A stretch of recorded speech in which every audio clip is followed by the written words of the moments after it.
কলিয়াবৰৰ doctor T আও ষ্টেডিয়ামত অগপ আৰু বিজেপি দলৰ যৌথ লোকসভা সন্দৰ্ভত নিৰ্বাচনী সভা। সভাত উপস্থিত মন্ত্ৰী পীযুষ হাজৰিকা।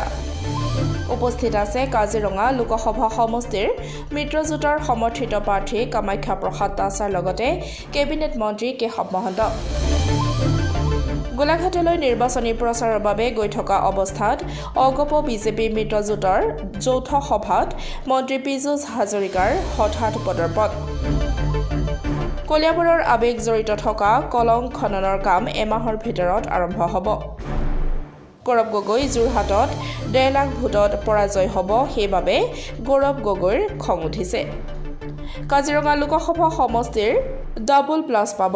নগাঁও লোকসভা সমষ্টি এইবাৰ বিজেপিৰ দখলত বুলি সংবাদ মাধ্যমৰ আগত মন্তব্য প্ৰকাশ মন্ত্ৰী পীযুষ হাজৰিকাৰ।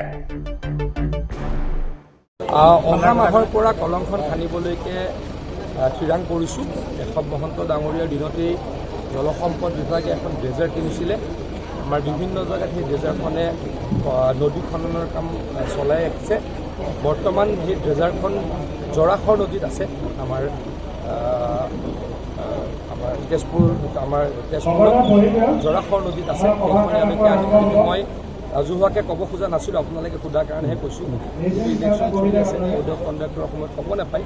তথাপিও আপোনালোকৰ যিহেতু এই কলংখন লৈ অত্যন্ত আৱেগ, অতি সোনকালে কাম আৰম্ভ কৰিম বুলি প্ৰতিশ্ৰুতি দিছোঁ। গৌৰৱ গগৈৰ কিয় ইমান খং উঠিছে যে দীপ গগৈক আৰু ধাতুৰাক লগ পোৱাৰ কাৰণে খং উঠিছে নেকি? গৌৰৱ গগৈ ইলেকশ্যনত হাৰিব, গতিকে তেখেতৰতো অলপ মনটো বেয়া থাকিব।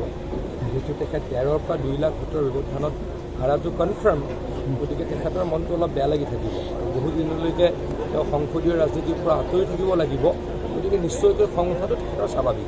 দীপ গগৈতো কোনো ইলেকশ্যন ৰিলেটেড কথাত নাই যোৱা বুলি কৈছে, তাৰপিছতো তেওঁ ইমান খং কৰাৰ মই তাকেই কৈছোঁ যে গৌৰৱ গগৈ ডাঙৰীয়াই এইকেইদিন দেখিছে যে তেওঁৰ পৰাজয় নিশ্চিত। সাংসদ হৈ আছিলে বা পিতৃ মুখ্যমন্ত্ৰী আছিলে, কোনো কষ্ট নকৰাকৈ সাংসদ হৈ আছিলে আৰু আপোনালোকৰে সাংসদ হৈ আছিলে কোনো কাম নকৰাকৈ। কলিয়াবৰৰ ৰাইজৰে সাংসদ হৈ আছিলে কোনো কাম নকৰাকৈ। মই আপোনালোকে এটা প্ৰশ্ন সুধিব খুজিছোঁ, তেখেত ১০ বছৰ সাংসদ হৈ থাকিলে কলিয়াবৰ সমষ্টিত কিবা এটা বিশেষ উল্লেখনীয় কাম তেখেতে কৰিলে নেকি?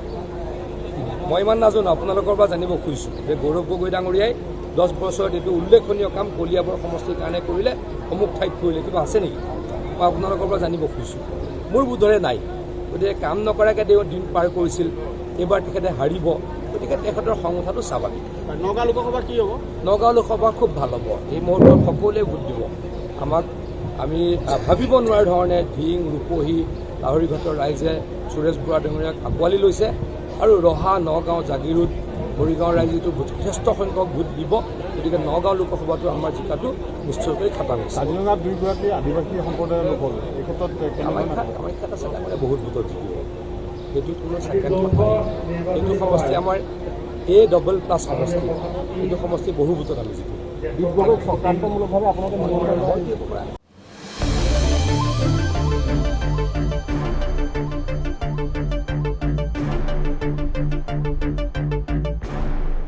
কলিয়াবৰৰ পৰা মিলি মহন্তৰ ৰিপৰ্ট, ডেমক্ৰেটিক আছাম।